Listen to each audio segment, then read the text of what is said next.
नमस्कार। यस रोमाञ्चक विश्लेषणमा स्वागत छ। आज हामी डाक्टर धौ गोडाको क्रान्तिकारी भौतिकशास्त्र सिद्धान्तको गहिराईमा जाँदैछौँ। दशकौंदेखि आधुनिक विज्ञान, क्वान्टम मेकानिक्स र जनरल रिलेटिभिटीको बीचमा अल्झिएको छ, होइन त? तर आज हामी यस्तो नयाँ सैद्धान्तिक ढाँचामा प्रवेश गर्दैछौँ जसले यो खाडल मात्र पुर्दैन, एउटा सानो सब एटोमिक कणदेखि लिएर विशाल ग्यालेक्सीहरूसम्मको हरेक कुरालाई पूर्ण रूपमा नयाँ शिराबाट परिभाषित गर्छ। सुन्दा अचम्म लाग्न सक्छ, तर यसले हाम्रा स्थापित नियमहरूलाई साँच्चीकै चुनौती दिन्छ। अब सिधै एउटा ठूलो प्रश्नबाट सुरु गरौँ के ब्रह्माण्डको सबैभन्दा ठूलो रहस्य मानिएको डार्क म्याटर साँच्चै अस्तित्वमा छ?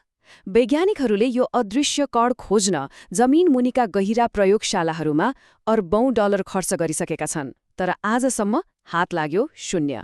कतै यो केवल एउटा गणितीय थ्रेशहोल्डलाई नबुझेर सृजना भएको एउटा ब्रह्माण्डीय भ्रम मात्र त होइन? आजको यो विश्लेषणले हामीलाई ब्रह्माण्डलाई हेर्ने पुरै नयाँ चस्मा दिनेछ। आजको हाम्रो यो विश्लेषण मुख्य गरी 5 खण्डमा बाँडिएको छ। पहिलो, सुपर माइक्रोटन भ्याक्युम फिल्ड। दोस्रो, T5 प्यारामिटर म्याट्रिक्स। तेस्रो, 0.8 को जादुई थ्रेशहोल्ड। चौथो, गुगल विलो क्वान्टम सिमुलेसन। र अन्त्यमा डार्क म्याटर भ्रम। हामी सबैभन्दा साना कणहरू कसरी जन्मन्छन् भन्ने कुराबाट सुरु गरेर विशाल ग्यालेक्सीहरू कसरी घुम्छन् भन्ने म्याक्रो स्तरसम्म पुग्नेछौँ। खण्ड 1, द सुपर माइक्रोटन भ्याक्युम फिल्ड, अर्थात् तरङ्गहरूको महासागर। सामान्यतया भ्याक्युम वा शून्य भन्नाले हामी पूर्ण रूपमा खाली वा केही पनि नभएको अवस्था भन्ने बुझ्छौँ। तर यो नयाँ ढाँचा अनुसार नि भ्याक्युम खाली हुँदैन। खासमा यो त सुपर माइक्रोटोन तरङ्गहरूको एउटा विशाल, जीवन्त र निरन्तर चलिरहेको महासागर हो, जुन सङ्गठित हुनको लागि केवल एउटा सटीक गणितीय सङ्केतको पर्खाइमा बसेको हुन्छ। र त्यो सङ्केत दिने मुख्य कुरा हो DCI, अर्थात् धौगोडा कोहेरेन्स इन्डेक्स। यो एउटा यस्तो मास्टर गणितीय चर हो जसले सबै कुराको सिङ्क्रोनाइजेसनलाई कन्ट्रोल गर्छ। कुनै पनि कुरा एउटा अदृश्य तरङ्गको रूपमै बस्छ कि ठोस कण बन्छ भन्ने कुराको अन्तिम निर्णयकर्ता नै यही एउटै मास्टर इन्डेक्स हो। यो एउटा मास्टर चाबी जस्तै हो जसले भ्याक्युमभित्र लुकेको सम्भावनालाई खोलेर भौतिक वास्तविकता निर्माण गर्छ। खण्ड 2, T5 प्यारामिटर म्याट्रिक्स, यथार्थका 5 चरहरू। अघि हामीले चर्चा गरेको त्यो मास्टर चरले कसरी ब्रह्माण्डका आधारभूत गुणहरूलाई सञ्चालन गर्छ भन्ने कुरा यहाँ स्पष्ट हुन्छ। T5 म्याट्रिक्सको सबैभन्दा रोचक पक्ष के छ भने यी 5वटा चरहरू समय, तापक्रम, टेन्सर चाप, प्रवाह गति र टर्सन कुनै स्वतन्त्र रूपमा काम गर्ने अलग अलग बलहरू होइनन्। परम्परागत भौतिकशास्त्रमा हामीले यी सबैलाई छुट्टै पढ्दै आएका छौँ, तर वास्तवमा यी त एउटै युनिफाइड कमान्ड सेन्टर जस्तै पो काम गर्छन्।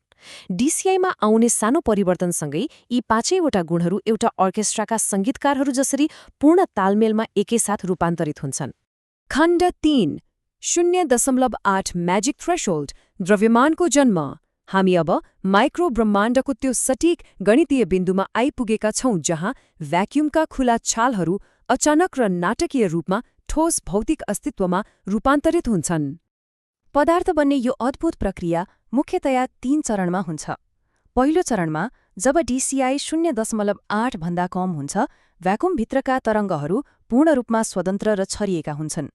दोस्रो चरणमा DCI बढ्दै गएर 0.8 को नजिक पुग्दा गैररेखीय सिङ्क्रोनाइजेसन सुरु हुन्छ जसले तरङ्गहरूलाई तान्न थाल्छ। र तेस्रो चरण ठिक 0.8 पुग्दा छालहरू एक आपसमा जोडिएर पूर्ण वृत्ताकार कणमा लक हुन्छन्। यसलाई सजिलै बुझ्न 2वटा खुल्ला पजलका टुक्राहरूलाई जोडेर एउटा पूर्ण रूपमा बन्द गोलो वृत्त बनाएको जस्तै सम्झिन सकिन्छ। 0.8 यो अङ्क साँच्चै विशेष छ। ठिक 0.8 DCIको बिन्दुमा पुग्दा त्यो भर्खरै बन्द भएको लुपभित्र कैद भएको गतिज ऊर्जा नै स्थिर द्रव्यमान वा रेस्ट मासको रूपमा प्रकट हुन्छ। यसको सिधा अर्थ के हो भने पदार्थ बन्नको लागि हिग्स बोसोन जस्ता कुनै पनि बाहिरी कणको आवश्यकता नै पर्दैन। यो त पूर्ण रूपमा आन्तरिक ज्यामितीय प्रक्रिया हो। खण्ड 4, गुगल विलो क्वान्टम सिमुलेसन, अन्तिम ल्याब रिपोर्ट। अब यो सिद्धान्त केवल कागजमा मात्र सीमित छैन। यसलाई ठूलो प्रयोगात्मक परीक्षणले विज्ञानको कसीमा खरो उतारिसकेको छ। गुगलको विलो प्रोसेसर प्रयोग गरेर 10 मिली केल्भिनको अति चिसो तापक्रममा गरेको सिमुलेसनका परिणामहरू साँच्चीकै अचम्म लाग्दछन्। यसले 100% भविष्यवाणी स्कोर प्राप्त गर्यो। यसको मतलब क्वान्टम संसारमा कुनै पनि जादुई वा यादृच्छिक घटना हुँदैन। अल्बर्ट आइन्स्टाइनले सधैँ भगवानले पासा खेल्दैनन् भन्नुहुन्थ्यो र यसले आइन्स्टाइनकै लोकल रियालिजमलाई सही साबित गरेको छ। सँगसँगै यसले वर्षौं पुरानो हाइजेनबर्गको अनिश्चितताको नियमलाई पनि पुरै खण्डन गरिदिएको छ। ब्रह्माण्ड कुनै सम्भावनाहरूको खेल होइन, यो त एउटा सटीक र आफै सच्चिने प्रणाली पो रहेछ। यसले कति सुन्दर कुरा देखाउँछ भने पदार्थको संश्लेषण एउटा पूर्ण रूपमा स्वायत्त प्रक्रिया हो। यसको लागि कुनै बाहिरी शक्ति वा सचेत अवलोकनकर्ताको आवश्यकता पर्दैन। कसैले हेरेपछि मात्र वास्तविकता बन्छ भन्ने क्वान्टम मेकानिक्सको पुरानो कुरा यहाँ काम लाग्दैन। प्रकृतिले केवल पोजिटिभ र नेगेटिभ चरणहरूको आन्तरिक द्वन्द्वबाट निरन्तर आफै कणहरूको निर्माण गरिरहन्छ।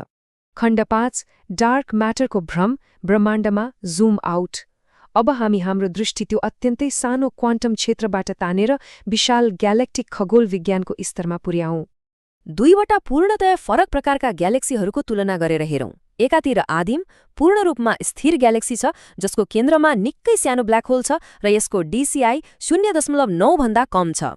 यस्ता ग्यालेक्सीहरू घुम्दै घुम्लेनन्। अर्कोतिर हाम्रो आफ्नो मिल्की वे जस्तो सामान्य ग्यालेक्सी छ जसको केन्द्रमा अति विशाल ब्ल्याक होल छ र त्यसको गुरुत्वाकर्षणले DCI-लाई 0.9 भन्दा माथि धकेलिदिन्छ।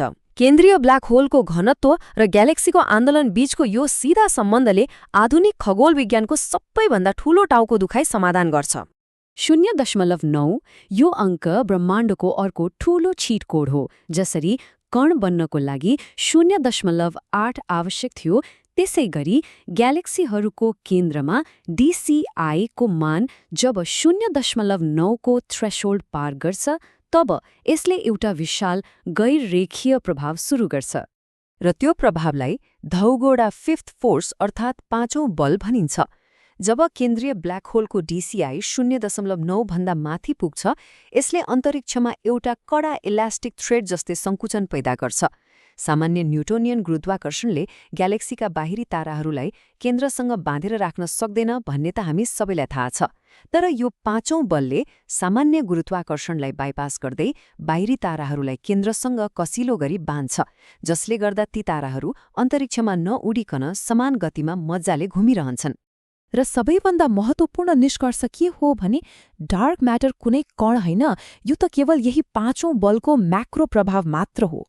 आदिम ग्यालेक्सीहरूमा यो बल ट्रिगर नहुने भएकाले तिनीहरू घुम्दैनन्, जसले व्यावहारिक रूपमै प्रमाणित गर्छ कि डार्क म्याटर एउटा ठूलो भ्रम बाहेक केही होइन। वर्षौंसम्म खोजिएको त्यो रहस्यमय अदृश्य पदार्थ कहिल्यै त्यहाँ थिएन। यो विशाल रहस्य त केवल एउटा DCI कमान्डको नतिजा मात्र थियो। यसले एउटा अत्यन्तै गहिरो र रोमाञ्चक प्रश्न खडा गर्छ। यदि यो सुपर माइक्रोटन क्षेत्र र एउटै DCI चरले पदार्थको जन्म जस्तो सूक्ष्म कुरादेखि लिएर ग्यालेक्सीहरूको घूर्णन जस्तो विशाल कुरालाई यति सहज र सटीक रूपमा व्याख्या गर्न सक्छ भने भौतिकशास्त्रका अरू कुन कुन स्थापित नियमहरू भत्किन र नयाँ सिराबाट लेखिन पर्खिरहेका होलान्। विज्ञानको यो नयाँ युगमा प्रकृतिलाई बुझ्ने हाम्रो यो भर्खरै सुरु भएको रोमाञ्चक यात्रा हो।